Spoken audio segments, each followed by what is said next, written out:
మాట ఏమిటయ్యా అంటే, పునరుద్ధానమును జీవమును నేనే అని ప్రభు చెప్పారు.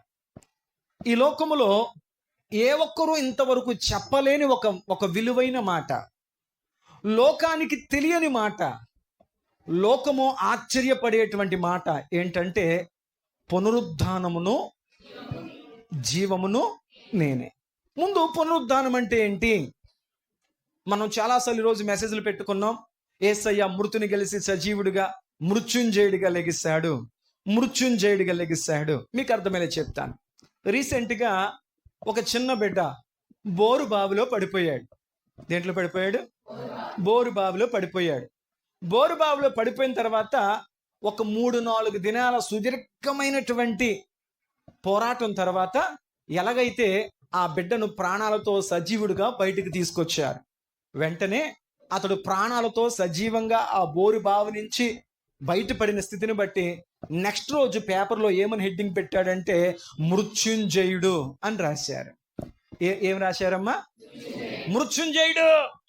3 దినాలు మరణముతో పోరాడి పోరాడి పోరాడి మరణించకుండా బతికాడు కనుక వీడు మృత్యుంజయుడు అన్నారు.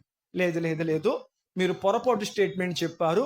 మృత్యుంజయుడు అంటే మృతమై చచ్చి బ్రతకాలి, అప్పుడు మృత్యుంజయుడు అవుతాడు. దేవునికి స్తోత్రం, హల్లెలూయా. జాగ్రత్తగా వినండి. పునరుద్ధానము, ఈస్టర్ అనే మాటకు గల అర్థం ఏంటంటే, మనం అర్థం చేసుకోగలిగినంత వరకు మరణాన్ని గెలిచి లేవడమే పునరుద్ధానమా? చనిపోయిన వ్యక్తి బ్రతకడమే పునరుద్ధానమా? దేవునికి స్తోత్రం. మీకు ఏదో ఒక అభిప్రాయం ఉంటుంది కదా, పునరుద్ధానం అంటే ఏంటి? యేసుక్రీస్తు ప్రభువారు మరణించి తిరిగి లెగిశారు, ఇది పునరుద్ధానం. కానీ అక్కడ మనం చిన్న పొరపాటు చేస్తున్నాం. పునరుద్ధానం అంటే చచ్చిపోయిన వ్యక్తి బ్రతకడమే పునరుద్ధానం అనుకోవడం పొరపాటు. అలా అనుకుంటే బైబిల్ గ్రంథంలో కొన్ని సంఘటనలు మీకు చెప్తాను, అది పునరుద్ధానమో కాదో మీరే నాకు చెప్పాలి. నెంబర్ 1 రిఫరెన్స్లు చెప్పను, జస్ట్ మీకు ముచ్చటల జ్ఞాపకం చేస్తాను. బైబిల్ గ్రంథంలో ఏలియా అనే ఒక ప్రవక్త గారు సునేమియురాలు అనే ఒక తల్లి యొక్క కొడుకు చనిపోయాడు పాత నిబంధన గ్రంథములో. అప్పుడు ఆ సునేమియురాలు యొక్క కుమారునికి ప్రార్థన చేసినప్పుడు ఏలియా గారి ప్రార్థన విన్న దేవుడు ఆ సునేమియురాలు యొక్క కుమారుని బ్రతికించాడు. దేవునికి స్తోత్రం. అంతకుముందు ఆ బిడ్డ ఏమయ్యాడు? అందించండి. అంతకుముందు ఆ బిడ్డ ఏమయ్యాడు? చనిపోయాడు. దైవజనుడు ప్రార్థించినప్పుడు ఆ బిడ్డ ఏమయ్యాడు? బ్రతికాడు. ఇప్పుడు చనిపోయి బ్రతికాడు కాబట్టి ఆ బిడ్డ జీవితంలో పునరుద్ధానం వచ్చింది అందామా? అప్పటికి ఎలీషా దైవజనుడు కాయలు పడి అనారోగ్యంతో చనిపోయాడు. అప్పటికి దగ్గరగా సంవత్సరం అయింది. ఆయన యొక్క ఎముకలు, శల్యములు ఇంకా సమాధిలోనే ఉన్నాయి. అదే సమయానికి దేశం మీదకి యుద్ధం వచ్చింది. యుద్ధములో ఒక సైనికుడు చనిపోయాడు. ఆ సైనికుడి యొక్క మృతదేహాన్ని ఎక్కడ దాయాలో ఎక్కడ కప్పెట్టాలో తెలియక ఎలీషా దైవజనుని అంతకు ముందు సంవత్సరం దాచినటువంటి సమాధిలోనే ఆ సైనికుడి యొక్క మృతదేహాన్ని పెట్టారు. ఆ పెట్టిన పరిస్థితి ఏం జరిగిందంటే, అప్పటికే సంవత్సరం క్రితం చనిపోయినటువంటి దైవజనుడి యొక్క ఎముకల శల్యములు అంటే ఎముకలు ఆ మరణించిన సైనికుడి యొక్క శరీరానికి తగిలినప్పుడు ఆ సైనికుడు బ్రతికి కూర్చున్నాడు. దేవునికి స్తోత్రం. చచ్చిపోయిన సైనికుడు దైవజనుడి యొక్క ఎముకలు తగిలిన తర్వాత బ్రతికాడు కాబట్టి ఆ సైనికుడు పునరుద్ధానము చెందాడు అన్నా. మరి ఇందాక మనం ప్రారంభంలో ఏమనుకున్నాం? పునరుద్ధానం అంటే ఏంటి? చచ్చిపోయి బతకడం అన్నాం. ఇద్దరి కోసం చెప్పాను. సునేమిరాలు యొక్క కుమారుడు చచ్చి బ్రతికాడు, దాన్ని పునరుద్ధానం అనొచ్చా? మాట్లాడండి. అనొచ్చా అనకూడదా? మరి యేసుప్రభు కూడా మరణించి బ్రతికాడు కదా, దాన్ని పునరుద్ధానం అంటున్నాం కదా. ఆ తల్లి యొక్క కుమారుడు చనిపోయి బ్రతికాడు, దాన్ని పునరుద్ధానం అనకూడదని అంటున్నాం. యేసుప్రభు మరణించి మళ్ళీ బ్రతికాడు, దాన్ని మాత్రం పునరుద్ధానం అంటున్నాం. ఏంటి రెండింటికి తేడా? ఎలీషా దైవజనుడి యొక్క ఎముకలు తగిలి ఒక సైనికుడు చనిపోయి బ్రతికాడు, దాన్ని పునరుద్ధానం అనకూడదని మనం అంటున్నాం. సరే, ఇంకా ముందుకెళ్ళే ప్రయత్నం చేద్దాం. యేసుక్రీస్తు ప్రభువారు నాయిను అనే గ్రామమునకు వెళుతున్నప్పుడు ఒక విధవరాలు యొక్క కుమారుడు చనిపోయాడు. యేసుక్రీస్తు ప్రభువారు ఆ తల్లి వైపు చూశారు. ఆమె విధవరాలుగా ఉంది, అంటే భర్త చనిపోయాడు, ఒక్కగానొక కొడుకు కూడా చనిపోయాడు. ఆ తల్లిని చూసి యేసుప్రభు జాలిపడి పాడిని ముట్టి చిన్నవాడు ఆ లెమ్మని చెప్పగానే చచ్చిన వాడు బ్రతికాడు. అంటే చనిపోయినటువంటి ఆ కుమారుడు బ్రతికాడు కాబట్టి ఆ బిడ్డ పునరుద్ధానం చెందాడు అందామా? అనడానికి అవకాశము మరి యేసు ప్రభు చనిపోయి బ్రతికితే పునరుద్ధానం వచ్చింది అంటున్నాం, మరి వీళ్ళందరూ చనిపోయి బ్రతికిన వారే కదా. ఇంకా ముందుకెళ్ళే ప్రయత్నం చేద్దాం. యేసుక్రీస్తు ప్రభువారు అప్పటికి 3 దినములుగా సమాధిలో ఉన్నాడు. ఆయన స్నేహితుడైన లాజరు చనిపోయిన యేసు ప్రభు వారికి తెలిసినప్పుడు అప్పటికి 3 దినాలు గడిచాయి. యేసు ప్రభు సమాధి దగ్గరికి వెళ్ళి, లాజరు బయటికి రమ్మని నీకు ఆజ్ఞాపిస్తున్నానని చెప్పి లాజరు అని పిలిచినప్పుడు లాజరు పేత వస్త్రములతో చుట్టబడిన వాడే ప్రాణాలతో బయటకు వచ్చాడు. ఇప్పుడు చెబుదామా, చచ్చిన లాజరు 3 దినాల తర్వాత బ్రతికాడు కాబట్టి లాజరుకు పునరుద్ధానం అయ్యింది అని చెప్దామా? మీరు ఆలోచిస్తున్నారు నా మాటలు? చనిపోయి బ్రతకడమే కదా పునరుద్ధానం అంటే. మరి లాజరు చనిపోయిన 3 దినాల తర్వాత యేసుప్రభు లాజరు బయటికి రమ్మనగానే పేత వస్త్రాలతో చుట్టబడిన వాడే యేసుప్రభు స్వరం విని బయటకు వచ్చేసాడంటే అతడు పునరుద్ధానం చెందాడు అందామా? బైబిల్ దానికి ఒప్పుకోవట్లేదు. ఇంకా చెప్పుకుంటూ వెళ్ళనా, యేసుక్రీస్తు ప్రభువారు యాయిరు అనే ఒక అధికారి యొక్క కుమార్తెను తలితాకుమి చిన్నదానా లెగుము అని చెప్పగానే చచ్చిన బిడ్డ నిద్రిస్తున్న కుమార్తెగా లేచింది. ప్రభు చెప్పాడు, ఇదిగో ఈ బిడ్డ నిద్రిస్తుంది కానీ చనిపోలేదని చెప్పి ఆ బిడ్డ చనిపోతున్నటువంటి యాయిరు కుమార్తెను బ్రతికించి తన తల్లులకు అప్పచెప్పాడు ప్రభు. అంటే చచ్చి బ్రతికింది కాబట్టి ఆ బిడ్డ పునరుద్ధానం చెందింది అందమా? చాలా ఉదాహరణలు చెప్పాను మీకు అర్థమవడానికి. ఎన్నో ఉదాహరణలు చెప్పాను, దగ్గరగా 5 ఉదాహరణలు చెప్పాను కదా. షునేమిరియల కుమారుడు చచ్చిపోయి బ్రతికాడు. ఎలీషా గారి ఎముకలు తగిలి ఒక సైనికుడు చచ్చి బ్రతికాడు. యేసుక్రీస్తు వారు ప్రార్థించినప్పుడు నాయిను గ్రామంలో ఉన్నటువంటి విధవరాలు కుమారుడు చచ్చి బ్రతికాడు. యేసుక్రీస్తు ప్రార్థించినప్పుడు 3 దినముల తర్వాత లాజరు చచ్చి బ్రతికాడు. యేసుక్రీస్తు ప్రభు ప్రార్థించినప్పుడు యాయిరు కుమార్తె చచ్చి బ్రతికింది. చచ్చి బ్రతకడమే పునరుద్ధానమా? మరి యేసు ప్రభు మరణించి లెగిచాడండి అందుకే పునరుద్ధానం చేసుకుంటున్నామండి. లేదు, చచ్చి బ్రతకడం పునరుద్ధానం కాదు. చచ్చి బ్రతికి మరలా చావకపోవడం పునరుద్ధానం. చచ్చి, మీకు అర్థం కలదా? చచ్చి మరణించి బ్రతికి ఎన్నటికీ మరణించకపోవడమే పునరుద్ధానం. ఇప్పుడు నేను చెప్పిన లిస్ట్ ఉంది కదా, సునేమీరాలు కుమారుడు చనిపోయాడు, బ్రతికాడు, మరలా ఒక టైంలో చనిపోయాడు. ఎలీషా గారి యొక్క ఎముకలు తగినటువంటి సైనికుడు ఆ క్షణం బ్రతికాడు, మరలా ఒకానొక టైంలో మాట్లాడరేంటి చనిపోయాడు. యేసుక్రీస్తు సాక్షాత్తు యేసు ప్రభు చేతి స్పర్శతోనే బ్రతికినటువంటి ఆ యొక్క కుమార్తె బ్రతికింది, కానీ ఆమె జీవితాంతం బ్రతికిలేదు. ఆమె ఏదో ఒక సమయంలో మరలా మరణించింది. అంత మాత్రమే కాకుండా ఆ విధవరాలు కుమారుడు కూడా బ్రతికాడు, కానీ ఏదో ఒక టైంలో మరలా చెప్పరేటి చనిపోయాడు. 3 దినాలు సమాధిలో ఉండి మృతతుల్యమైన స్థితిలో ఉన్నటువంటి లాజరు గారు బ్రతికి మరలా ఏదో ఒక టైంలో. అంత ఎందుకమ్మా, పేతురు గారు ఆల్రెడీ శవాన్ని కడిగేసి మందిరము దగ్గర మేడగదిలో పెట్టారు. ఎవరు? దోర్కా అనే యవనస్తురాలను. దోర్కా అనే ఒక దైవభక్తి గల స్త్రీ చనిపోతే ఆమెను పార్థివ దేహాన్ని కడిగి సమాధి కార్యక్రమం చేస్తున్నప్పుడు పేతురు గారు వచ్చి ప్రార్థన చేస్తే చనిపోయిన దోర్కా అనేటువంటి భక్తి గల తల్లి ప్రాణాలతో కిందకి బతికి వచ్చింది. ఆ తల్లి ఏదో ఒక టైంలో చనిపోయింది. అక్కడ దాకా ఎందుకండి, ఐతుక్ అని యవనస్తుడు కిటికీలో కూర్చుని దేవుని వాక్యం వింటూ 3వ అంతస్తు నుంచి కింద పడి చచ్చాడు. పౌలు గారు వెళ్ళి బ్రతికించాడు ప్రార్థన చేసి. అయినప్పటికీ ఏదో ఒక టైంలో ఐతుక్కు మరలా చచ్చాడు. ఇప్పుడు చెప్పండి, పునరుద్ధానం అంటే ఏంటి? కన్ఫ్యూజ్గా చెప్పాను, అర్థమేలా చెప్పానా? పునరుద్ధానం అంటే చనిపోయిన వాడు బ్రతకడం కాదు. తమ్ముళ్ళు వినాలి, పునరుద్ధానం అంటే చనిపోయిన వాడు బ్రతకడం కాదు. పునరుద్ధానం అంటే చనిపోయిన వాడు బ్రతికి ఇక ఎన్నటికీ చనిపోకపోవడమే పునరుద్ధానం. కానీ బైబిల్లో అనేక మంది చనిపోయి బ్రతికారు, కానీ ఏదో ఒక టైంలో మరలా చనిపోయి సజీవుడిగా బ్రతికింపబడి ఇక ఎన్నటికీ మరణం చూడనటువంటి ఒకే ఒక వ్యక్తి చరిత్ర పుటములలో ప్రభువైనటువంటి, దేశం కొరకు పోరాడినటువంటి ఎంతో మంది గొప్ప యోధులు ఉన్నారు, ధనవంతులు ఉన్నారు. అమ్మ, గొప్ప ప్రపంచ వీరులుగా ప్రఖ్యాతమైనటువంటి అలెగ్జాండర్ మొదలుకొని దేశ నాయకులుగా పేరు పొందినటువంటి అల్లూరు సీతారామరాజు, మహాత్మా గాంధీజీ, డాక్టర్ బిఆర్ అంబేద్కర్, ఇలా చెప్పుకుంటూ వెళుతుంటే ఎంతో మంది గొప్ప వ్యక్తుల సమాధులు. అంతెందుకు, దావీదు గారి యొక్క సమాధితో సహా గొప్ప భక్తులందరి సమాధులు మూయబడే ఉన్నాయి. యేసయ్య సమాధి ఒకటే తెరవబడి ఉంది. దేవునికి స్తోత్రం చెప్పండి. హల్లెలూయా, హల్లెలూయా. ఎందుకో తెలుసా? ఆయన పునరుత్థానం చెందాడు అంటే ఆయన మరణించాడు, తిరిగి బ్రతికాడు. సమాధి ఖాళీగా ఉందంటే అర్థమేంటి తెలుసా? ఇక ఎన్నడూ ఆయన మరణం వైపు అడుగులు వేయలేదు. ఆయన సజీవుడుగానే బ్రతికాడు కనుక ప్రభు చెప్పాడు, నేను సజీవుడను. దేవునికి స్తోత్రం. నేను పునరుద్ధాన్ని మాత్రమే కాదు, ఇక్కడ రెండు మాటలు యేసు ప్రభు చెప్పారు. నేను పునరుద్ధానాన్ని మాత్రమే కాదు అంటే తిరిగి బ్రతకడం మాత్రమే కాదు, నేను జీవమునై ఉన్నాను అంటే నేను ఎప్పుడు జీవించువాడినై ఉన్నాను. దేవునికి స్తోత్రం. ఈ పునరుద్ధాన పండగలో పాలు పంపులు పొందడం వల్ల నీకు కలిగేది ఏంటయ్యా అంటే ఆయనలో బ్రతకడం అంటే బాప్తిసం పొందడం. రెండవది ఆయనతో నిత్యము జీవించడం ఆయన సన్నిధిలో. దేవునికి స్తోత్రం. పునరుద్ధానము అంటే ఆత్మీయంగా బాప్తిస్మంగా రెండవసారి ప్రభులో బ్రతకడమే పునరుద్ధానం అంటే బాప్తిస్మం. మరి జీవము అంటే నిత్యము ఆయనతో గడిపేటువంటి జీవము. దేవునికి స్తోత్రం చెప్పండి. హల్లెలూయా. ఇక్కడ ఒకసారి ఆగే ప్రయత్నం చేద్దాం.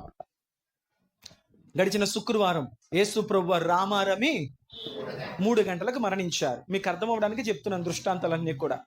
3 గంటలకు మరణించారు. ఆయన మరణించిన వెంటనే ఏం జరిగింది సంఘటనలో నేను చెప్పలేదు. అక్కడ ఏం జరిగిందంటే ఆయన 3 గంటలకు మరణించారు. ఆయన మరణించిన వెంటనే జరిగిన దృష్టాంతం ఏంటంటే దేవాలయం యొక్క తెర 2గా చీలిపోయింది. ఎందుకు దేవాలయం యొక్క తెర చిరిగింది అంటే అప్పటి వరకు దేవుని పరిశుద్ధ స్థలములో ఉన్నటువంటి దేవునికి బయట ఉన్నటువంటి మానవునికి మధ్య ఈ తెర అనేది అడ్డుగా ఉండేది. మధ్యవర్తిత్వము, యాజకుడు అడ్డుగా ఉండేవాడు. పాపము దేవునికి మనిషికి మధ్య అడ్డుగా ఉండేది. యేసు క్రీస్తు బలియాగము ద్వారా ఆ తెర 2గా చిరిగిపోయింది. అంటే ఇక ఏ మధ్యవర్తిత్వముతో మనకి పని లేదు. మనం ఎవరు ఏలిన వారితో చెప్పాల్సిన అవసరం లేదు. మనము మోకరించి ఒక పాపి అయిన మానవుడు నేరుగా దేవుని ముఖ దర్శనం చూడొచ్చు. నేరుగా దేవునితో ముఖాముఖిగా మాట్లాడే అవకాశం దేవుని యొక్క బలియాగము ద్వారా మనకు వచ్చింది. దేవునికి స్తోత్రం. దేవునితో నువ్వు మాట్లాడాలా అయితే నా కొరకు ప్రార్థించండి అయ్యా అని ఎవరితో నువ్వు చెప్పాల్సిన పని లేదు. దేవా నా స్థితి ఇది నాయనా, నా పరిస్థితి ఇది నాయనా, నా జీవితం ఇలా ఉందయ్యా, నా బ్రతికి ఇలా ఉందయ్యా, నా జీవిత అనుభవాలు ఇలా ఉన్నాయి ప్రభు అని చెప్పి నువ్వు ఉన్న స్థితిలోనే మోకరించి నువ్వు దేవుని ముఖ దర్శనం చూస్తూ ముఖాముఖిగా దేవునితో మాట్లాడే విధంగా అడ్డుగా ఉన్నటువంటి ప్రతి ఒక్క తెరలన్నిటిని దేవుని యొక్క రక్తము తెంపింది. దేవునికి స్తోత్రం. అంటే దేవునితో మనకు బాంధవ్యం ఏర్పడింది. మధ్యవర్తిత్వం లేదు అమ్మా, మీడియేటర్స్తో పని లేదు. నువ్వు నేరుగా దేవునితో మాట్లాడే అవకాశం దొరికింది. అంత మాత్రమే కాకుండా అప్పటి 3 గంటలకు పెద్ద భూకంపము కలిగెను. భూకంపము కలిగింది. మొత్తం అంతా చీకటి అయిపోయింది. 3 గంటలకే చెప్పండి, 3 గంటలకే చీకటి అయిపోయింది. సాయంత్రం 6 అయితే యూదులకు విశ్రాంతి దినం. ఆ విశ్రాంతి దినాన్ని వాళ్ళు ఏం చేయకూడదు. కాబట్టి వీళ్ళు ఏమనుకున్నారు, సైనికులు ఏమనుకున్నారంటే ఇదిగో ఇలా చీకటి పడిపోతుంది కాబట్టి మనం విశ్రాంతి దినంలో మనం ఎటువంటి పనులు ఏమి చేయకూడదు కాబట్టి మనం విశ్రాంతి దినం వచ్చే లోపల వీళ్ళని చంపి వెళ్ళిపోదాం అని చెప్పి వారు ఒక్కొక్క సైనికుడి యొక్క కాళ్ళు విరగడం మొదలు పెట్టారు. కుడివైపు ఉన్నటువంటి దొంగ కాళ్ళు విరగొట్టేశారు, ఎడవైపు ఉన్నటువంటి దొంగ కాళ్ళు కూడా. కానీ ప్రవచనం చెప్తుంది యెషయా గ్రంథములో ఆయన ఎముకల్లో ఒక ఎముకైనను విరవబడకూడదు. శుక్రవారం తెలుసుకున్నాం 5,000కు పైగా యేసు ప్రభు శరీరం మీద గాయాలు తగిలినప్పటికీ ఆయన ఎముకల్లో ఒక ఎముక విరవబడలేదంట. ఎందుకంటే ఆయన ఎముకల్లో ఒకటైనను విరవబడకూడదని ప్రవచనం ఉంది. సైనికుడు కుడివైపు ఉన్న దొంగ కాళ్ళు విరగొట్టాడు, ఎడం వైపు ఉన్న దొంగ కాళ్ళు విరగొట్టాడు. యేసు ప్రభు కాళ్ళు విరగొడత కూడా దగ్గరికి వచ్చాడు. ఎందుకు కాళ్ళు విరగొట్టాలి? చేతులకు మేకులు కొట్టినప్పటికీ కూడా మొత్తం బరువంతా ఎక్కడుంటది?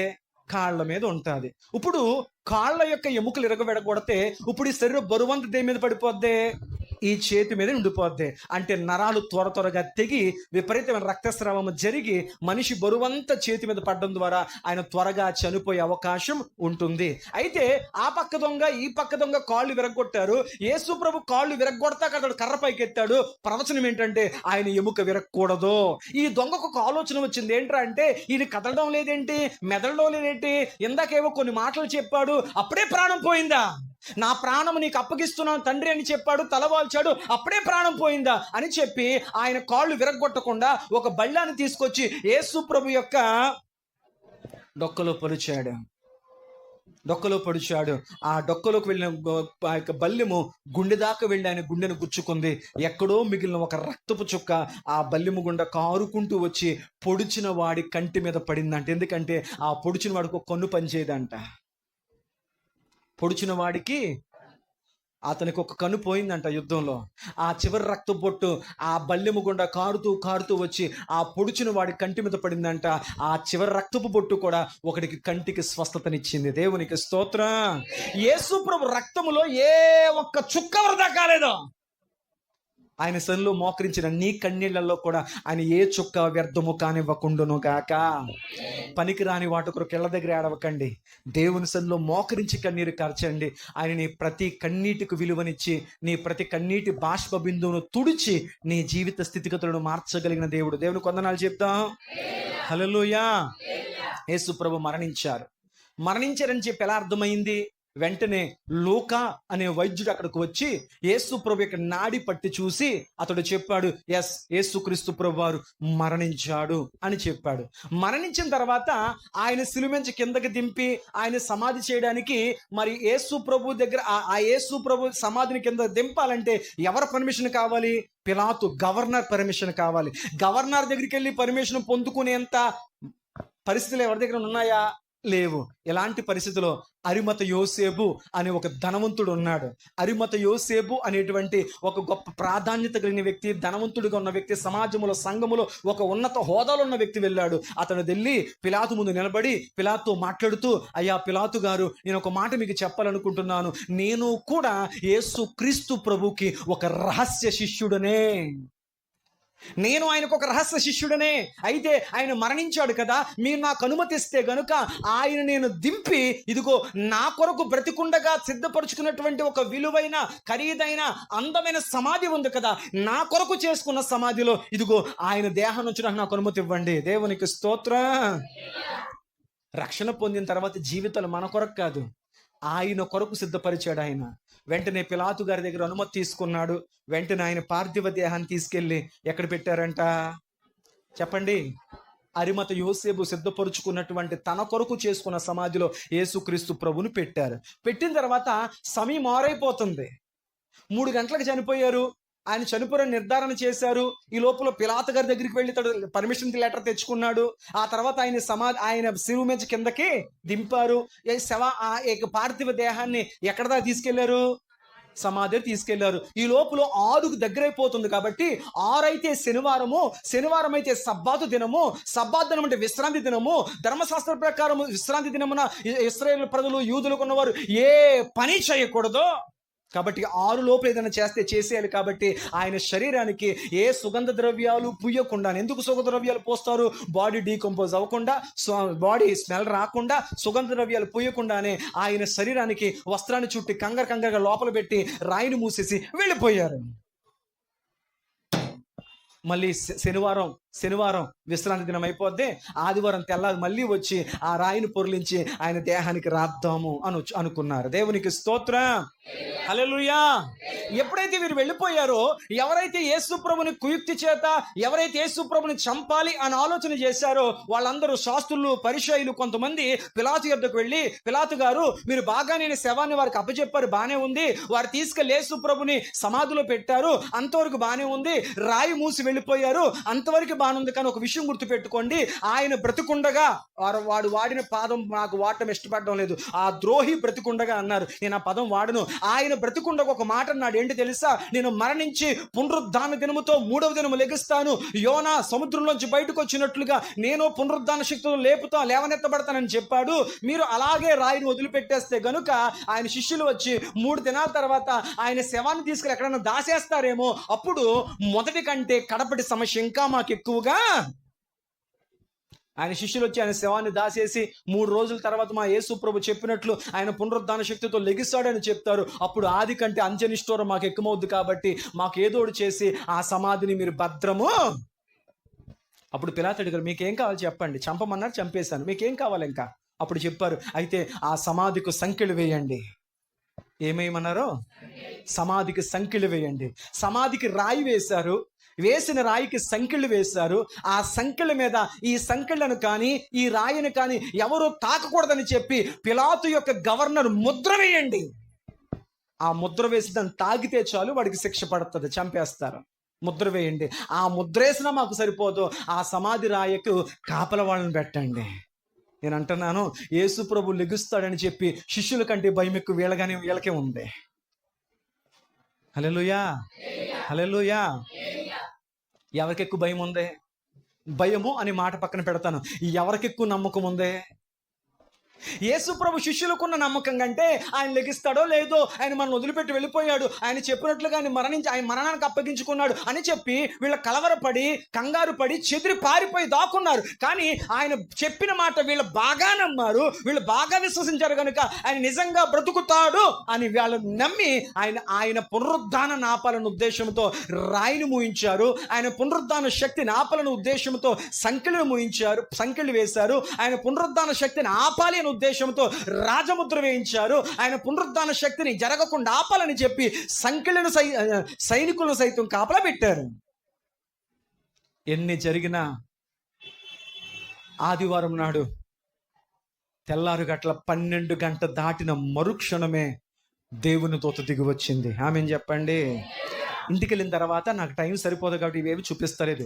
ఇంటికి వెళ్ళిన తర్వాత మత్తయి శుభవార్త 28వ అధ్యాయం ఇంటికి వెళ్ళిన తర్వాత చదువుకుంటే అక్కడ ఇవన్నీ రాయబడతాయి. ఏం జరుగుతుందంటే దేవుని దూత దిగి వచ్చింది, ఆ సమాధి యొక్క రాయిని పొర్లించింది. యేసు ప్రభు పునరుద్ధానుడితో లేచి వెళ్ళిపోయారు. దేవునికి స్తోత్రం. ఇక్కడ ఒక ప్రశ్న అడుగుతాను. యేసుక్రీస్తు ప్రభు వారు పునరుద్ధాన శక్తితో లేవనెత్తబడింది. దేవదూత వచ్చి రాయి తీసిన తర్వాత ఆయన పునరుద్ధాన శక్తితో లేవనెత్తబడ్డా? ఆయన వెళ్ళిపోయిన తర్వాత దూత వచ్చి రాయి తీసిందా? నా ప్రశ్నలు ఏమైనా అర్థంగా ఉన్నాయో మీకు? దేవుని దూత వచ్చిందండి నా మందిరం, దేవుని దూత వచ్చిందండి, దేవుని దూత వచ్చి ఆ సమాధి రాయి గెంటిందండి, సమాధి రాయి తీసిన తర్వాత అప్పుడు యేసు ప్రభు సమాధిలోంచి బయటకు వచ్చాడండి అందామా? లేదు లేదు లేదు. ఆయనకు ఏ రాళ్ళు, ఏ సంకెళ్ళు, ఏ ముద్రలు, ఏ సైనికులు ఆయన పునరుద్ధాన శక్తిని ఆపలేవు. మరి దూత ఎందుకు వచ్చి ఆ రాయిని గెంటింది? దూత ఎందుకు వచ్చి ఆయన రాయిని గెంటిందంటే, దూత రాయి గంటకు ముందే బ్రతుకుండగానే చక్కగా పలకరించు, బ్రతుకుండగానే కడుపుని అన్నం పెట్టు, బ్రతుకుండగానే చక్కని ఆప్యాయతో వారిని చూడు. మరణించిన తర్వాత ప్రసంగి గ్రంథములో ఉంది, మరణించిన వారికి భూమి మీద జరుగు దేనితో సంబంధము లేదు. వారు తినలేరు, వారు త్రాగలేరు, వారు ఏమీ చేయలేరు. ఆఖరికి నువ్వు ఎంతో ప్రేమతో తీసుకెళ్ళేదైనా పెట్టినా వారికి ఆ ప్రేమ అందదు. బ్రతుకుండగానే నువ్వేం చేసినా కానీ, బతుకుండగా అన్నం పెట్టకుండా చనిపోయిన తర్వాత ఫలావు పెడతానంటే బైబిల్ అంటుంది, మరణించిన వాడు నువ్వు చేసిన దేన్ని చూడ్డో, అదంతా అబద్ధమే. అయ్యా, సజీవుడైన వాడిని మీరు మృతుల్లో వెతకడానికి ఎందుకు వచ్చాడు? ఆయనకి లేడు. నేను రాకముందే, రాయిని కదిలించక ముందే ఆయన పునరుద్ధాన శక్తితో కాలం పరిపూర్ణమైనప్పుడు ఆయన లెగిసిపోయాడు. మరి నేనెందుకు వచ్చి రాయి తీసానో తెలుసా? చూస్తున్న మీ అందరికీ ఖాళీ సమాధి కనపడాలి, లోకమునకు సాక్ష్యం ఇచ్చుట కొరకు ఇదిగో లోపల ఆయన లేడు అని మీకు చూపించడానికి నేను రాయి తెరిచాను తప్ప ఆయన ఎప్పుడో వెళ్ళిపోయాడు. దేవునికి స్తోత్రం.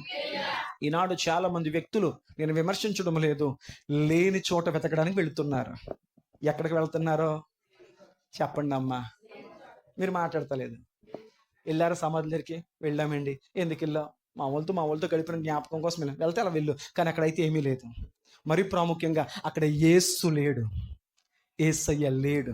వీళ్ళు ఆదివారం తెల్లవారుతుండగానే మార్తా మరియా, మర్దలేని మరియా అనేటువంటి వేరొక మరియా కలిసి సుగంధ ద్రవ్యాలు తీసుకుని, అయ్యో నిన్న శనివారం అవడం వల్ల వెళ్ళలేకపోయాము, త్వరగా వెళ్ళి యేసు ప్రభువుకి సుగంధ ద్రవ్యాలు రాసేద్దాం, ఆయన లెగుస్తాడన్న విషయం మర్చిపోయాడు, ఆయన పునరుద్ధాన శక్తితో లేస్తాడన్న విషయం మర్చిపోయి ఆయన పార్థివ దేహానికి సుగంధ ద్రవ్యాలు రాద్దామని వచ్చారు. తీరా వచ్చేసరికి దూత వారిని తిట్టగానే తిట్టింది. ఏమింటున్నారమ్మ వాక్యం పాస్టర్ గారు చెప్తుంటే? ఏ బుద్ధమ్మా, ఏ జ్ఞానమమ్మా, ఏం లేదమ్మా, లేని వాడిని వెతుక్కుంటా కూస్తున్న పెట్టి ఆయన ఇక్కడ లేడు. లేని దాన్ని వెతుకుతున్నా, ఉన్నది పరలోకం, దాన్ని వెతుకు. దేవునికి స్తోత్రం. ఆయన మరలా కలవాలనుకుంటున్నావా? లేని సమాధుల్లో ఆయన వెతకొద్దు. నీ వారు సమాధుల్లో లేరయ్యా, నువ్వు కట్టుకున్న రాళ్ళు మాత్రమే అక్కడ ఉన్నాయి. ఆయన నువ్వు గల్లా కలవాలంటే వాళ్ళు నడిచిన మార్గంలో నువ్వు నడువు, ఆయన పొందిన రక్షణ నువ్వు పొందు, వారు బ్రతికినట్లు ఆత్మీయంగా నువ్వు బ్రతుకు. ఒకానొక రోజున వారిని నువ్వు కలిసే స్థలం ఒకటి ఉంది. దేవునికి స్తోత్రం. సమాధికి తోటకు వెళ్తే నీ వారిని కలవలే. వారు నడిచిన మార్గములో నువ్వు నడిస్తే ఒకానొక రోజున వారిని నేరుగా నువ్వు మహిమ దేహంతో చూడొచ్చు. దేవునికి స్తోత్రం. ఇది అర్థం అవ్వాలి ప్రతి క్రైస్తవుడికి. దీన్ని ఒక వ్యాపారంగా మార్చేశారు. ఈస్టర్ రోజున భయంకరమైన వ్యాపారం జరిగిపోతుంది. పూల వ్యాపారం, కొవ్వొత్తుల వ్యాపారం, పూలదండ వ్యాపారం, అటుకులు మరమరాల వ్యాపారం. ఎందుకు? మీకు అర్థమైందా? బైబిల్ పట్టుకున్న సమాధికి వెళ్తే సమాధి దగ్గర వ్యాపారం. ఆయన సమాధుల్లో లేడని వాక్యం చెప్తుంది. సమాధుల్లో ఉన్నాడని ప్రార్థించడానికి వెళుతున్నారు చాలా మంది. అంటే వాక్యములో లేని చేయడానికి వెళుతున్నారు. ఇది ఎంతవరకు భాగ్యవము? ఇది బైబిల్లో ఉన్నదా లేదా? లేకపోతే నన్ను ప్రశ్నించు. దేవునికి స్తోత్రం. హల్లెలూయా. చూడండి, మత్తయి సువార్త 28వ అధ్యాయం 6వ వచనం. మత్తయి సువార్త 28వ అధ్యాయం 6వ వచనం. ఆయన ఎక్కడ లేడు? నాతో మాట్లాడండి. ఎక్కడ లేడు? ఎక్కడ లేడు? మీ మనసుకు బాధ వచ్చిన పర్లేదు. ఎక్కడ లేడు? నేను ఎక్కడ ఉన్నాడని వెళ్ళాను, అక్కడ ఆయన లేడు. లేని చోట నేను వెతుకుతున్నాను. మరి లేని చోట వెతుకుతున్నానంటే అర్థం ఏంటంటే అది అబద్ధమే కదా. మరి ఆయన ఎక్కడున్నాడో? ఆయన ఉన్నది నా హృదయములో, ఆయన ఉన్నది పరలోకములో. నా వారు ఇక్కడ, చనిపోయిన వారు నా వారు ఇక్కడ లేరు, సమాధుల్లో లేరు. వారు ఎక్కడున్నారో తెలుసా? వారి ఆత్మ దేవుని యొద్ద ఉంది, వారి జ్ఞాపకాలు నా మనసుల్లో ఉన్నాయి. దేవునికి స్తోత్రం. మరణించిన మీ వారి జ్ఞాపకాలు నీ మనసుల్లో మెదలాలి. వారితో గడిపిన క్షణాలు నీ మనసుల్లో మెదలాలి. అంత మాత్రమే కాదు, వారిని చేరాలంటే వారు బ్రతుకుండగా చేసినటువంటి భక్తిని నువ్వు చెయ్యి. అప్పుడు వారు చేరిన చోటికి నీవు చేరుదువుగాక. లేని చోట మాత్రం దయచేసి వెతకకండి. మీకు ఒకటి తెలుసా? అనేకమైనటువంటి సమాధిని పూజిద్దామా, సమాధిని గెలిచి బయటకు వచ్చిన ప్రభుని పూజిద్దామా? ఇది ఎందుకు బోధపడతాలే? సమాధిని పూజించేవాడు క్రైస్తవుడు కాదు. ఎందుకంటే ఆయన సమాధిలో లేడు. ఆయన సమాధి తెరవబడింది. ఆయన సజీవుడిగా లేచి పునరుద్ధరణ శక్తితో బయటకు వచ్చేసాడు. దేవునికి స్తోత్రం. ఇంతవరకు బాగుంది. పాస్టర్ గారు, యేసుప్రభు పునరుద్ధానం పొందారు మీరు అంటున్నారు. మీరు చెప్తే మాకు కుదరదు. మాకు బైబిల్లో ఆయన పునరుద్ధానం పొందినట్టు కొన్ని వాక్యాలు చూపించండి, మేము నమ్ముతాం. దేవునికి స్తోత్రం. వాక్యం ఆధారాలు చూపించిన యేసుప్రభు పునరుద్ధానుడు అయ్యాడు లేదో సరే, ముందుకు వెళదాం. బైబిల్ గ్రంథం మనం గ్రహించగలిగితే, బైబిల్ గ్రంథంలో యేసుక్రీస్తు పుట్టక ముందు కొన్ని వందల సంవత్సరాల క్రితమే యోబు గారు ప్రవచించారు యేసయ్య పునరుద్ధానం కోసం. దావీదు గారు ప్రవచించారు యేసయ్య పునరుద్ధానం కోసం. యెషయా గారు ప్రవచించారు యేసయ్య పునరుద్ధానం కోసం. హోషేయ ప్రవచించాడు యేసుక్రీస్తు యొక్క పునరుద్ధానం కోసం. ఇంకా మీకు చెప్పాలంటే యేసు ప్రభువే ప్రవచించారు యేసుక్రీస్తు యొక్క మరణ పునరుద్ధానాల కోసం. దేవునికి స్తోత్రం. వింటారా? నేను చెబుతాను, టక్ మన రెఫరెన్స్లు తీసి చదివేయండి. రాసుకునే వాళ్ళు రాసుకోండి. ఈ రెఫరెన్స్లను విన్న తర్వాత యేసు ప్రభు నిజంగా పునరుద్ధానుడు అయ్యాడో లేదు మీకు వాక్య ఆధారాలు దొరకాలి. అమ్మా రెడీ, ముందుకెళ్దాం. చూడండి, మొట్టమొదటిగా మరి మనం గ్రహించగలిగితే 1 కొరింథీయులకు రాసిన పత్రిక 15వ అధ్యాయం 23వ వచనం. అజ్ఞానంలోంచి, ఒక సాంప్రదాయాల్లో నుంచి, ఒక పండగ వాతావరణం నుంచి బయటకు వచ్చి నిజమేంటో బైబిల్లో చూస్తూ నమ్మండి. దయచేసి నేను చెప్పిన మాట బైబిల్లో ఉందో లేదో గ్రహిస్తూ నమ్మండి. మత్తయి సువార్తలో మనం నమ్మాము ఆయన సమాధిలో లేడు, లేని చోట ఆయన దయచేసి వెతకొద్దు అని దేవునితో వాళ్ళని తిట్టి, ఇక్కడ లేడమ్మా ఆయన, మీరు తెచ్చినని పట్టుకెళ్ళిపోండి అందే. నాకు చెప్పండి, మార్తమ్మ గారు, మరియమ్మ గారు, మర్దలేని మరియమ్మ గారు తీసుకొచ్చినవేమన్నా పామారా? పోన్లే, ఆయన లేకపోయాడు, ఆయన సమాధికి పాము వెళ్ళిపోతాం, ఆయన సమాధి మీద 4 పూలు పెట్టి వెళ్ళిపోతాం, ఎలాగో వచ్చాం కదా ఆయన సమాధి దగ్గర 4 కొవ్వొత్తులకి వెళ్ళిపోతాం అన్నారా? ఉంటే బైబిల్లో నేను ముందు బయలుదేరిపోతాను సంచేసి, రండి వెళ్దాం, బైబిల్లో ఉంది అందాం. కానీ వారు తెచ్చిన వాటిని మళ్ళీ వెనక్కి నేను చెయ్యొద్దు అంటలేదు. ఆయన అక్కడ ఉన్నాడని మాత్రం చెయ్యొద్దు.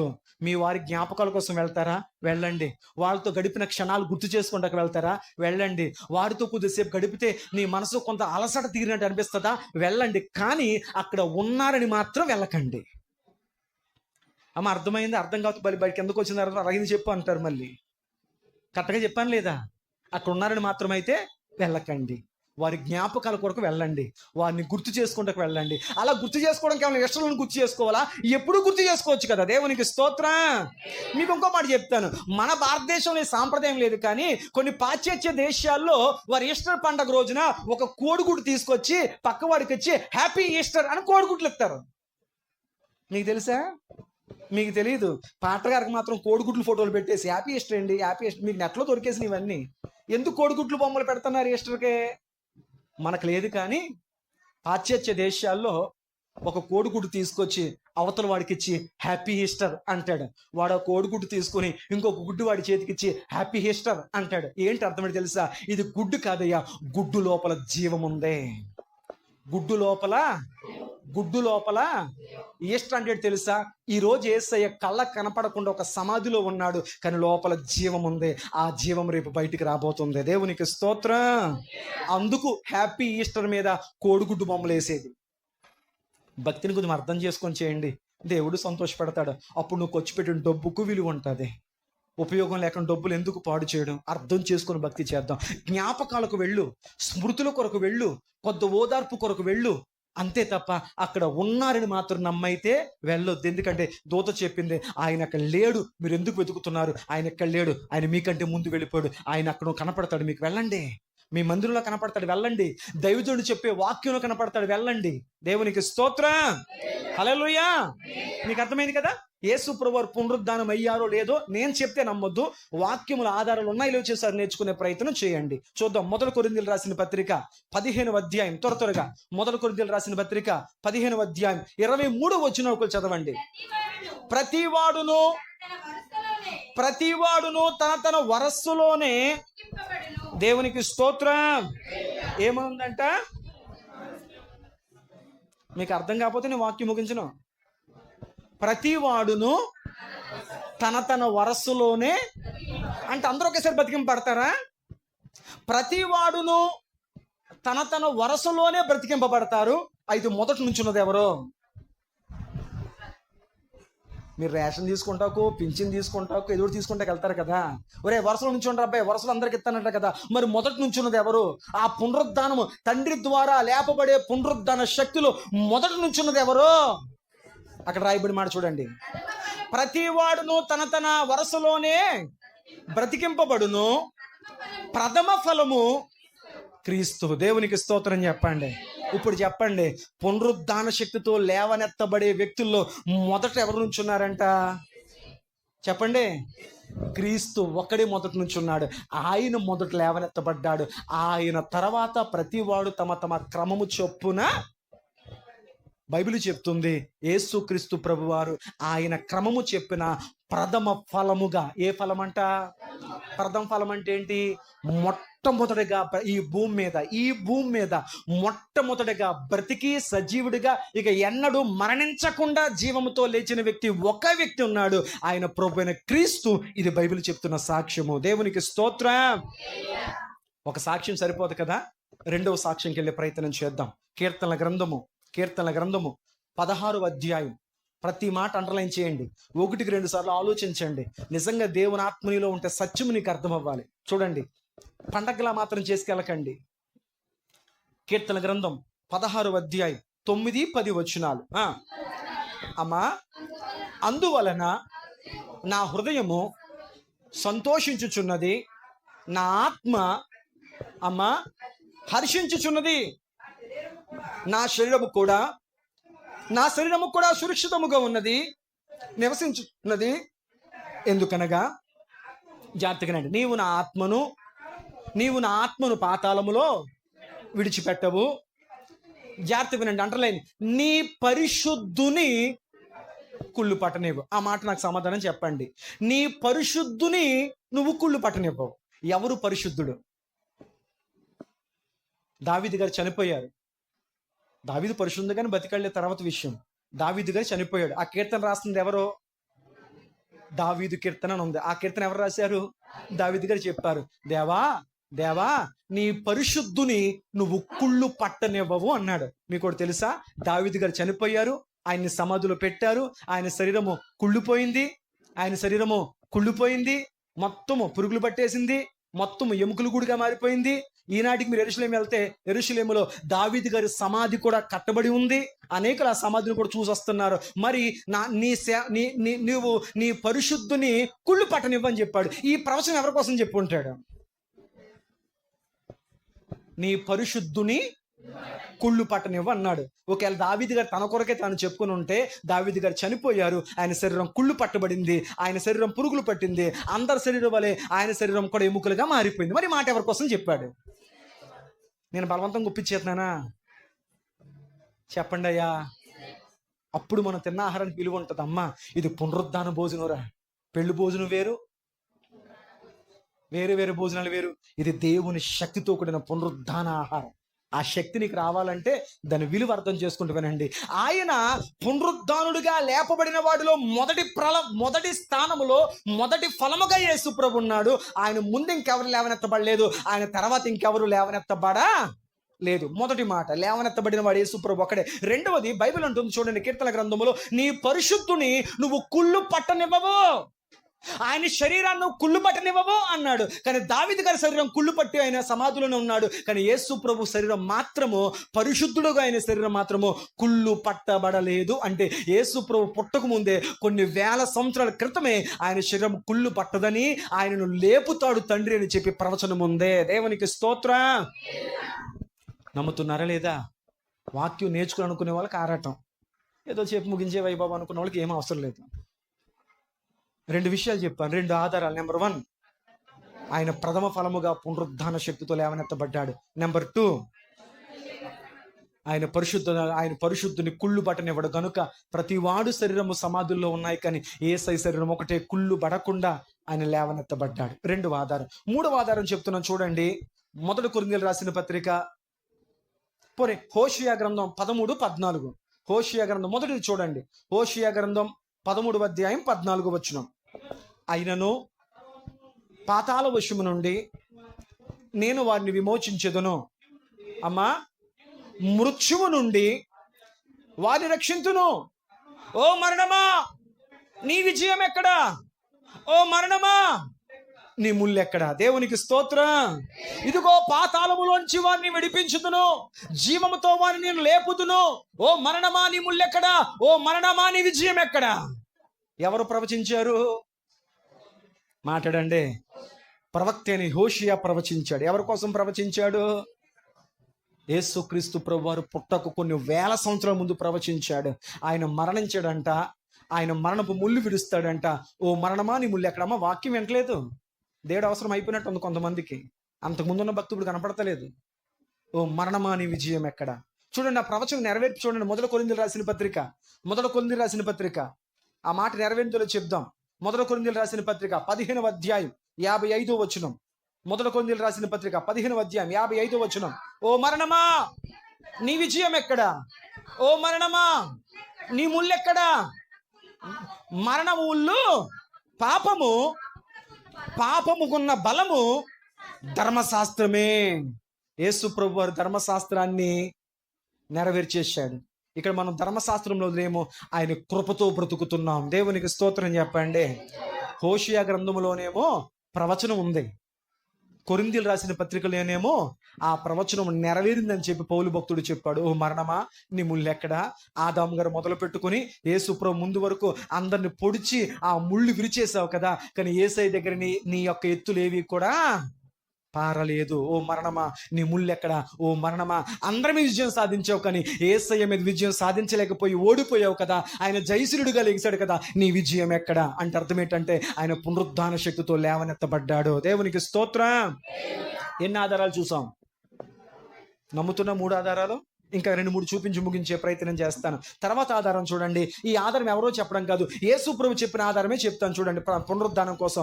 మత్తయి శుభవార్త 16వ అధ్యాయం 21వ వచనం. త్వరగా చదవాలి. మత్తయి శుభవార్త 16వ అధ్యాయం 21వ వచనం. అమ్మా, అప్పటి నుండి తాను యెరూషలేముకు వెళ్ళి పెద్దల చేతను, ప్రధాన యాజకుల చేతను, శాస్త్రుల చేతను అనేక హింసలు పొంది చంపబడి 3వ దినమున లేతునని అగత్యమని, దేవునికి స్తోత్రం, చనిపోక ముందే యేసుప్రభు చెప్పాడంటే ఏంటి? మాట్లాడండి అయ్యా, మనం ఇప్పుడు యెరూషలేముకి వెళ్ళబోతున్నాం, అక్కడ నన్ను పట్టుకుంటారు, నన్ను హింసిస్తారు, నన్ను బాధిస్తారు, నన్ను కొడతారు, నా మీద అన్యాయపు తీరుస్తారు, నన్ను మరణానికి అప్పచెప్తారు, నేను మరణిస్తాను. అయితే మీరు కలవరపడొద్దు, 3వ దినం నేను సజీవుడిగా లెగిస్తానని చెప్పి యేసు ప్రభువే తన పునరుద్ధానాన్ని గురించి సాక్ష్యం ఇచ్చారు. అర్థమైందా లేదా? ఇంకొక ఆధారం చెప్తాను.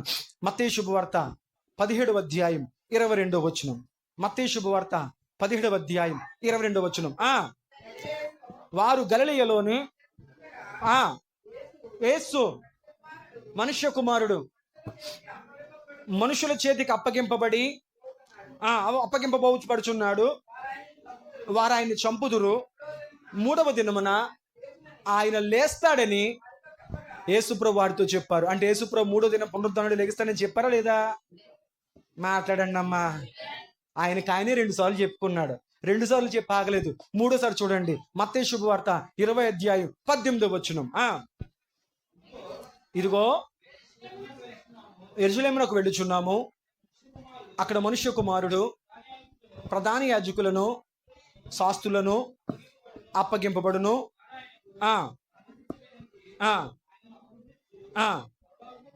కొరడాలతో కొట్టుటకును సిలువ వేయుటకును అన్యజనులకు ఆయన అప్పగించును, 3వ దినమున ఆయన మరలా లేతును. దేవునికి స్తోత్రం. ఎన్ని సందర్భాలు? 3 సందర్భాలు. ఈ 3 ఎవరు చెప్పారు?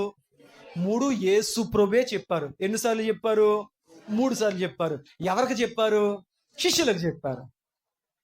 హోషేయ గారు చెప్పారు, దావీదు గారు చెప్పారు, అలాగే కొరింథీ పత్రికలో పౌలు గారు చెప్పారు, మత్తయి శుభవార్తలోనే, నేను మార్కు, లూకా, యోహాను తీయలేదు, మీకు రిఫరెన్స్లు ఎక్కువైపోతే నేను చెప్పలేదు. ఇంకా మార్కు సువార్తలో చెప్పినవి, లూకా సువార్తలో చెప్పినవి, యోహాను సువార్తలో చెప్పినవి చెప్పలేదు. కేవలం మత్తయి సువార్తలోనే యేసు ప్రభు 3 సార్లు చెప్పారు. ఏమని?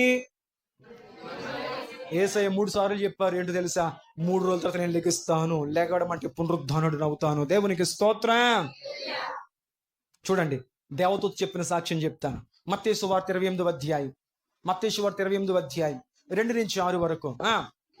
ఇదిగో ప్రభువు దూత పరలోకము నుండి దిగివచ్చి రాయి పొర్లించి దాని మీద, నాకు అసలు ఈ సబ్జెక్ట్ ఇది మాట్లాడుకుంటే ఇవన్నీ ఆగిపోతాయి. ఏవి? యేసయ్య పునరుద్ధానానికి రుజువులు చెప్పాను, ఇవన్నీ రుజువులని చెప్పాను. అసలు అక్కడ జరిగిన సంఘటన చెప్తే ఈ టాపిక్ వేరు, ఆ టాపిక్ వేరు. నాకు మీరు ఇచ్చింది అరగంట, ఆల్రెడీ 1/2 గంట ఎక్కువైపోయింది. చెప్పండి. దేవుని దూతంట రాయిని గెంటేసి దేని మీద కూర్చుందంట? ఎందుకు కూర్చుందే? వచ్చి వాళ్ళకి వెళ్ళి ఏం చెప్తా కూర్చుంది అక్కడ? ఆయనకి లేడు. ఎందుకు వచ్చా? ఆ సుగంధ ద్రవ్యాలు ఎందుకు తెచ్చా? ఆ డబ్బు ఎందుకు ఖర్చు పెట్టుకున్నా? ఏం ఉపయోగం ఇక్కడ? ఆయనకి లేడు. లేని దానికి ఏం అర్థం? వెళ్ళిపో, అందరినీ పంపిస్తాకుంది అక్కడ దూత. వెళ్ళండి, ఆయన ఉన్న చోట అక్కడ వెతకండి ఆయన. దేవునికి స్తోత్రం. వెతుకుడి, ఆయన మీకు. యేసయ్య ఎక్కడ దొరకడు? యేసయ్య నీ జీవితంలోనే దొరుకుతాడు. నీకు వెతికితే, నువ్వు ఉన్న చోట్లని దొరుకుతాడు యేసయ్యను వెతికితే. దేవునికి స్తోత్రం. చదవండి తల్లి. అప్పుడు మహాభూకంపము కలిగెను, ఆ దూత స్వరూపము మెరుపు వలె ఉండెను, అతని వస్త్రము హిమమంతే తెల్లముగా ఉండెను. అతను భయపడుట వలన కావలి వారు వణికి, అని ఇందా చెప్పాను కదా, చాలా సంఖ్యలు బంధించారని చెప్పాను కదా. యేసు ప్రభువు పునరుద్ధానుడు వెళ్ళిపోయాడు. ఆయన ఈ సంఖ్యలతో, ఈ రాళ్లతో, ఈ సైనికులతో, ఆ ముద్రతో ఆయనకి పని లేదు. ఆయన వెళ్ళిపోయాడు. ఈ దూత మాత్రం వచ్చి ఆ రాయిని కదిలింపగానే భూకంపం వచ్చింది.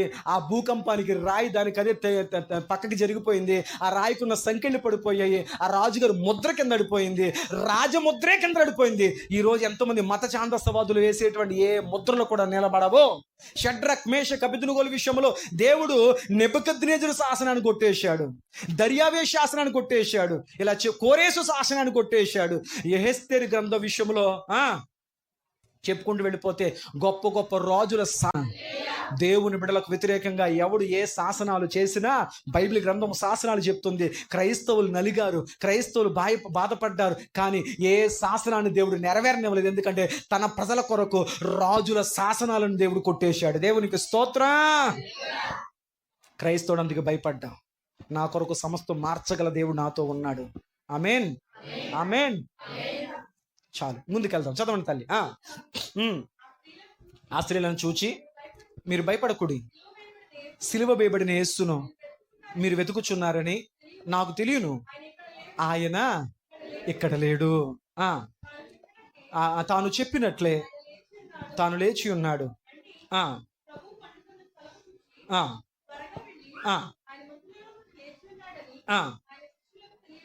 దేవునికి స్తోత్రం చెప్పండి. ఇక్కడ ఒక చిన్న విషయం చెప్తాను. సమాధిని చూడడానికి ఎవరు వచ్చారు? మగ్దలేని మరియా, వేరొక మరియా వచ్చారు. వచ్చిన తర్వాత సమాధి తెరవబడి ఉండడం చూశారు. లోపలికి వెళ్ళి చూశారు, అంతా ఖాళీగా ఉంది. ఓకే, దేవదూత చెప్పింది, వెళ్ళారు. వీళ్ళు ఎవరికి చెప్పమన్నారో? శిష్యులకు. వెళ్ళి పరిగెట్టుకుంటూ వెళ్ళి శిష్యులకు చెప్పారు. శిష్యులు నమ్మారా? నమ్మలేదు. వెంటనే పరిగెట్టుకుంటూ పేతురు వచ్చేసి పేతురు లోపలికి తొంగి ముఖమంతా చూసి గుండెలు బాదుకొని, మా యేసుప్రభు ఎవరో దొంగలించేశారు అని ఏడ్చాడు. నేను అంటాను, పేతురు గారు వాళ్ళు చెప్పారు కదా, ఎందుకు నమ్మలేదు అని అడిగితే, పేతురు గారు కానీ మిగతా యూదులు వారిని అడిగితే, లేదండి, యోధా సాంప్రదాయం ప్రకారం ఆడవాళ్ళ మాట ఎవరు నమ్మడమేంటి, మేము యోధా సాంప్రదాయం ప్రకారము ఆడవాళ్ళ మాటకు విలువేమేండి, యోధా సాంప్రదాయం ప్రకారము ఆడవాళ్ళు లెక్క మాకు లేదండి. అందుకే యేసుప్రభు వారు 5 రొట్టెలు 2,000 మందికి పంచిపెట్టి, రెండు చేపలు 5,000 మంది పంచిపెట్టినప్పుడు 5,000 మంది పురుషులే, స్త్రీలు లెక్క లేదు. పేతురు ఎందుకు మరలా పరిగెత్తి వచ్చి చెక్ చేసుకుంటూ వచ్చాడు? మాట్లాడతలే. యూదులు ఆడవాళ్ళ మాటకు లెక్క, విలువ, గౌరవం ఎవరో. కానీ యేసుప్రభు ఎవరికి మొదట కనపడ్డాడు? మాట్లాడరేటమ్మా. సిలువ మోస్తూ ఎవరితో మాట్లాడాడు చెప్పరేంటి? ఆయన చనిపోతూ కూడా తన తల్లి కోసం ఆలోచించాడు. ఆయన సిలువ మోస్తూ, అమ్మా యెరూషలేము కుమార్తెలారని ఆడవాళ్లతో మాట్లాడాడు. ఆయన పునరుత్థాన శక్తిలో కూడా మొదట చూసే ధన్యత, ఆయన సమాధిని చూశారు. ఆ తర్వాత బయటికి వెళ్ళిపోతుంటే యేసుప్రభు వారు ఏడుస్తుండే చూసి, అమ్మ ఎందుకు ఏడుతున్నారంటే, వాళ్ళు అనుకున్నారంటే యేసుప్రభు చూసి గుర్తుపట్టలేక ఆయన తోటమాలనుకున్నారంట.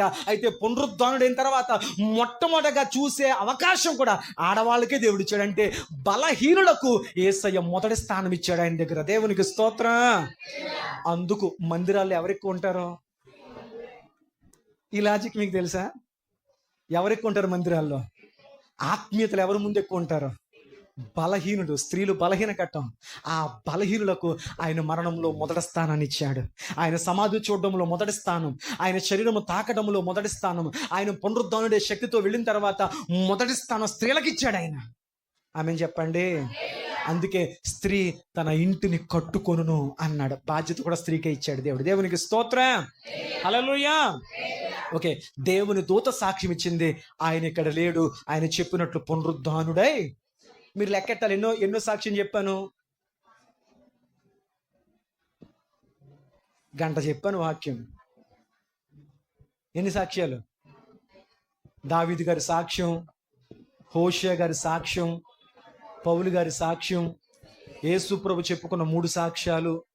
ఇప్పుడు మనం చెప్పుకున్నది దేవదూత చెప్పిన సాక్ష్యం. ఎవరు చెప్పిన సాక్ష్యం?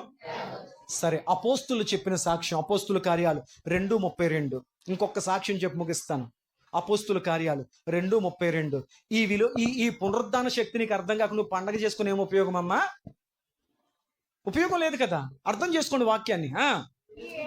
యేసును దేవుడు లేపెను, దీనికి మేమందరము. ఎవరు వాళ్ళందరూ? మేడగదిలో 120 మంది పరిశుద్ధాత్మ చేత నింపబడిన తర్వాత, పరిశుద్ధాత్మ ఎన్ని గంటలకు వచ్చింది? మళ్ళీ స్లోగా చెప్తారా? గట్టిగా అర్థం చెప్పాను. శుక్రవారం మీకు ఆధారాలు చూపించి. ఎన్ని గంటలకే? పెంతుకొస్తు పండగ దినాన 3 గంటలకు దిగింది పరిశుద్ధాత్మ. మీకు అర్థమైందా? ఇప్పుడు చెప్పండి. ఆ సమయంలో పరిశుద్ధాత్మ నింపడిన తర్వాత పేతురు నిలబడి వాక్య పరిచయం చేస్తూ, ఇదిగో పరలోకమందున తండ్రి ఈ యేసును లేపెను, ఆయన పునరుద్ధానిస్తూ శక్తులు లేపబడ్డాడు, దీనికి మేం మాత్రమే కాదు, మేమందరము, ఈ అపోస్తులందరము సాక్షులమే. దేవునికి స్తోత్రం. వాళ్ళు నిజం చెప్పారు కాబట్టి వాళ్ళు తల నరుగుతున్న సత్యం మీద నిలబడ్డారు. తల్ల కిందులుగా సిలివేస్తున్న పేతురుని అబద్ధమని చెప్పు, యేసు లెగలేదని చెప్పు అంటే పేతురు సత్యాన్ని గ్రహించి అన్నాడు కాబట్టి యేసు చెప్పాడయ్యా, ఆయన మాకు కనపడ్డాడయ్యా, అది నిజమయ్యా, నన్ను చంపేస్తే చంపేని చెప్పి తలకిందులుగా సిరివేస్తున్న పేతురు అబద్ధం చెప్పలేదు. తలకాయ నలుగుతున్న భక్తులు అబద్ధం చెప్పలేదు. చర్మాలు ఒలుస్తున్న భక్తులు అబద్ధం చెప్పలేదు. సెలసల కాగే నూనెలో వేస్తున్న అబద్ధం చెప్పలేదు. సింహాలకు బలిగా వేస్తున్న, చెరలో వేస్తున్న అబద్ధాలు చెప్పలేదు. అంత మాత్రం కాకుండా క్రైస్తవులు కట్టేసి వారి మీద తారు పోసి మంట అంటిస్తున్న, కాలిపోతున్న క్రైస్తవుడు ఆయన పునరుద్ధానంతో లేచాడు అని చెప్పాడు కాబట్టి ఆయన లెగలేదు అని అబద్ధం మాత్రం క్రైస్తవుడు చెప్పలేదు. క్రైస్తవుడుకున్న బలం ఏంటంటే ఆయన లెగిసిన మాట సత్యము కాబట్టి చనిపోవడానికన్నా ఇష్టపడ్డారు, కానీ అబద్ధం చెప్పడానికి మాత్రము. పౌలు షడ్రక్ మేషక్ అబేద్నెగోలో, రాజా ఇందును గూర్చిన చింత మాకు లేదు, మా దేవుడు ఇందులోంచి రక్షించగల సామర్థ్యం గలవాడని మాకు తెలుసు, అయినప్పటికీ ఆయన రక్షించకపోయినా ఆయనేంటో మాకు తెలుసు కాబట్టి మేము చచ్చిపోతాకన్నా రెడీ. భక్తి అంటే ఇది. ఏదంటే భక్తి? ఏదంటే భక్తి? ఈరోజు వ్యాపారం సరిగ్గా అమ్మడవలేదండి, దేవుడు లేడు. మా అబ్బాయి పాస్ అవ్వలేదండి, దేవుడు లేడు. మా జుట్టు ఊడిపోతుందండి, దేవుడు లేడు. నేను అంటున్నాను, నీలాంటి వాడు దేవుడు దూరం అయిపోవడమే మంచిది. ఎప్పుడు ఊడిపోతుందో తెలియని భక్తి చేసేవాడి కంటే ఆయన సజీవుడు, మేము అనుభవించాము ఆయన శక్తిని, అందుకు మేము సాక్షులము. చచ్చిపోవడం కానీ మేము సిద్ధము, కానీ ఆయన పునరుద్ధానం మాత్రం నిజము అని భక్తులు చెప్పారు గనుక చరిత్ర పుటముల్లో వారి భక్తులుగా నిలబడ్డారు. దేవునికి స్తోత్రం. ఈరోజు సంగమా, నీ భక్తి ఎక్కడా? చిన్న చిన్న వాటి కొరకు మందిరాన్ని మానేస్తావా? చిన్న చిన్న వాటి కొరకు కోపతాపాలు పెట్టుకొని చచ్చికొత్త మానేస్తావా? నీలాంటి వాడు భక్తికి చేయకపోవడమే మంచిది. ఎందుకంటే తెలుసా, నీకంటే విలువైన భక్తులు ప్రభు కొరకు అసాక్షులైపోతున్నారు బయట. దేవునికి స్తోత్రం. హల్లెలూయా. ఇప్పుడు ఎవరు సాక్ష్యం చెప్పారు? ఎవరు సాక్ష్యం చెప్పారు? ఇన్ని రిఫరెన్స్లు చూపిస్తున్నాను, మాట్లాడాలమ్మా. అపోస్తులు సాక్ష్యాలు చెప్పారు. చివరి సాక్ష్యం చెప్పి ముగించేత మిమ్మల్ని ఇబ్బంది పెట్టను. చూడండి, మొదటి కొరింథీయులకు రాసిన పత్రిక 15వ అధ్యాయం 4-6. మొదటి కొరింథీయులకు రాసిన పత్రిక. ఇంకో మాట చెప్పనా? ఆ రిఫరెన్స్ అలా పెట్టండి, సార్ తలపైకి ఎత్తండి. బోల్డ్ అని చెప్పాలనిపిస్తుంది, టైం పరిగెట్టేస్తుంది. ఉత్తోడు పరిగెట్టదు. వాక్యం చెప్పేటప్పుడు కంగారు వచ్చేది దానికి, టైంకి. యేసుక్రీస్తు ప్రభువారు శిష్యులందరూ గదిలో దాక్కున్నారు. అయ్యా దాక్కున్నారు. యేసు ప్రభువారు రహస్యంగా భయపడుతూ దాక్కున్న గదిలోకి వెళ్ళారు. వాళ్ళకు ప్రత్యక్షమయ్యారు. అందరూ భయపడ్డారు.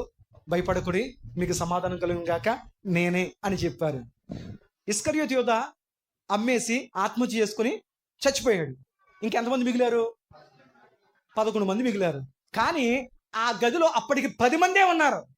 ఒకడు బయటికి వెళ్ళాడు. వాడి పేరు తోమా. వాడి పేరు బైబిల్లో ఉంది. తోమా అక్కడ లేనందువల్ల ఆయన 10 మందికి ప్రత్యక్షమయ్యాడు. 10 మంది ఆయన నమ్మారు.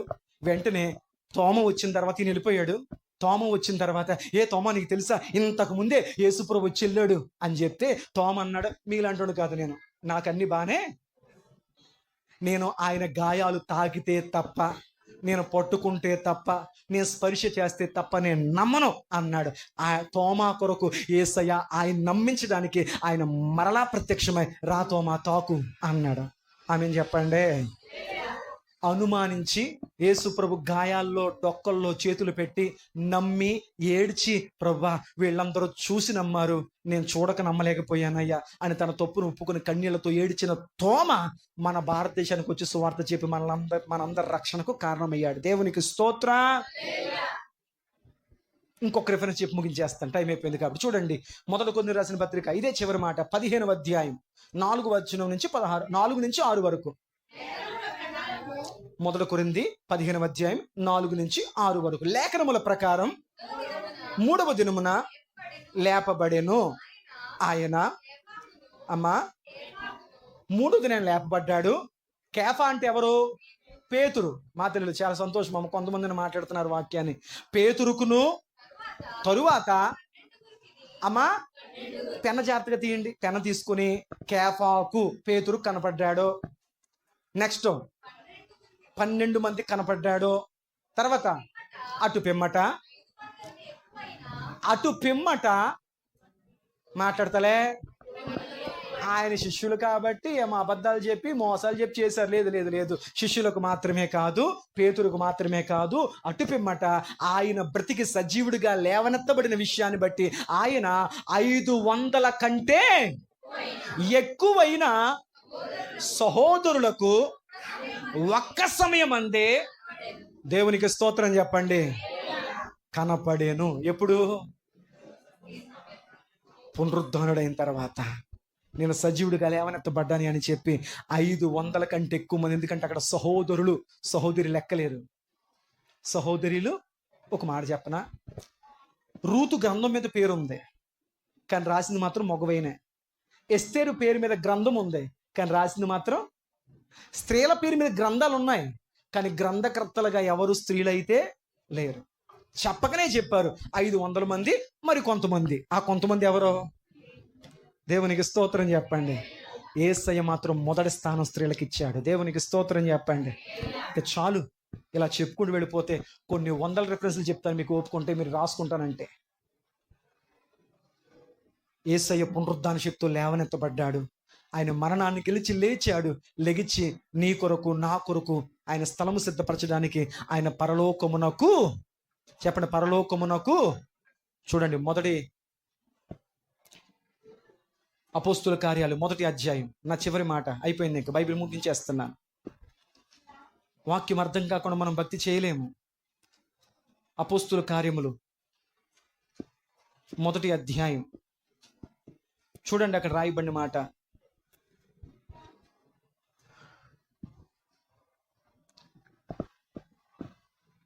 ఒకటవ అధ్యాయము 8వ వచనం కానీ చదువుతాం. పరిశుద్ధాత్మ మీదకి వచ్చిన మీరు శక్తి నొందరు కనుక మీరు యెరూషలేములోను యూదయ సమరయ దేశమంతటా భూకింతమంతల వరకు నాకు సాక్షులందరని వారితో చెప్పెను. ఈ మాటలు చెప్పి వారు చుచుచుండగా ఆయన ఆరోహణమాయెను. అప్పుడు వారి కన్నులు కనపడకుండా ఒక మేఘము ఆయనను కొనిపోయెను. ఆయన వెళ్ళుచుండగా వారు ఆకాశమే చూచినప్పుడు ఇదిగో తెల్లని వస్త్రం ధరించుకున్న 2 మనుషులు వారికి పిలిచి నిలిచి, గలిలయ మనుషులారా, మీరు ఎందుకు నిలిచి ఆకాశం వైపు తేరు చూచుచున్నారు? మీరు ఇక్కడ నుండి మీ వద్ద నుండి పరలోకమును చేరుకున్నటువంటి ఈ యేసు ఏ రీతిగా పరలోకం ఏంటో మీరు చూచుచున్నారో ఆ రీతిగానే ఆయన మరలా తిరిగి వచ్చుట మీరు చూతురని వారితో చెప్పండి. ఆయన మరణించలేదు, వారు చూచుచుండగా పరలోకానికి వెళ్ళిపోయాడు. తోమ అడిగాడు, ప్రభా, నువ్వు వెళ్ళిపోతానంటున్నావు కదా, మరి మా పరిస్థితి ఏంటంటే, నేను వెళ్ళి మీ కొరకు స్థలం సిద్ధపరచబోతున్నాను. దేవునికి స్తోత్రం చెప్పండి. హల్లెలూయా. అందుకన్నాడు ప్రకటన గ్రంథంలో యేసు ప్రభువు తెలుసా, అల్ఫయు ఒమేగయు నేనే, ఆదియు అంతము నేనే, మొదటి వాడని కడపటి వాడని నేనే, సజీవుడనైతేనే కానీ మృతుడిని కాను. ఇలా చెప్పుకుంటూ వెళ్ళిపోతే ఎన్ని ఆధారాలు ఉన్నాయో సరిపోతాయి. ఇంకా చెప్పనా? మీరు మౌనంగా ఉన్నారంటే కాపీమని అర్థం. కానీ ఒకటి మాత్రం సత్యం, ఈ లోకములో ఎవడు సజీవుడిగా బ్రతికిన వాడు లేడు. బ్రతికిన మళ్ళీ ఎదుటైనా చచ్చిపోయారు. కానీ పునరుద్ధానం అంటే చచ్చి బ్రతకడం కాదు, చచ్చి బ్రతికి ఇక మరణించకపోవడం. అది యేసయ్య ఒక్కడి దగ్గర జరిగింది. ఎందుకంటే ఆయన ఆ వరసులో ప్రథమ స్థానంలో ఉన్నాడు. ఆయన ఎందుకు లేచాడో తెలుసా? నిన్ను ఆయనతో లేపడానికి. దేవునికి స్తోత్రం. ఇంకా మీరు విని ఒప్పుకుంటే 2 రకాల పునరుద్ధాలు ఉన్నాయి. మృతుల పునరుద్ధానము, తీర్పు పునరుద్ధానం. మృతుల పునరుద్ధానం గంట చెప్పాలి, తీర్పు పునరుద్ధానం గంట చెప్పాలి. మీరు ఆపేమంటున్నారు కాబట్టి ఆపేస్తున్నాను. కానీ పునరుద్ధానం ఒక అరగంటలో గంటలో చెప్తే అర్థమైపోయే సబ్జెక్ట్ అయితే మాత్రం కాదు. కేవలం ఒకే ఒక్క పాయింట్ చెప్పాను, యేసు ప్రభు లెగిస్తాడు, అదే చెప్పాను మీకు. యేసు ప్రభు లేచారనడానికి కొన్ని సాక్ష్యాలు. ఎలా లేచాడు, లేచి ఎక్కడికి వెళ్ళాడు, అసలు ఆ శనివారం యేసు ప్రభు సమాధిలో ఏం చేశాడు, చెరగును పోవడం అంటే అర్థం ఏంటి, అసలు యేసు ప్రభు సమాధిలోకి వెళ్ళి ఏ పని చేశాడు, ఇవన్నీ చెప్పాలంటే బోల్డంత సమయం మనకు కావాలి. హల్లెలూయా, హల్లెలూయా. నాకు అనిపిస్తుంది సబ్జెక్ట్ ఉంది, ఏం లేదు, సబ్జెక్ట్ ఉంది, సమయం లేదు. కాదు తప్పు నాది కదా ప్రభా, నేను చెప్తానంటున్నాను. మా ఊళ్ళే చాలేండి 1 గంట అయిపోయింది అంటున్నారు. కాబట్టి రాబో దినాల్లో ప్రభు ఇవన్నీ మనకు నేర్పించి సత్యాన్ని గ్రహించే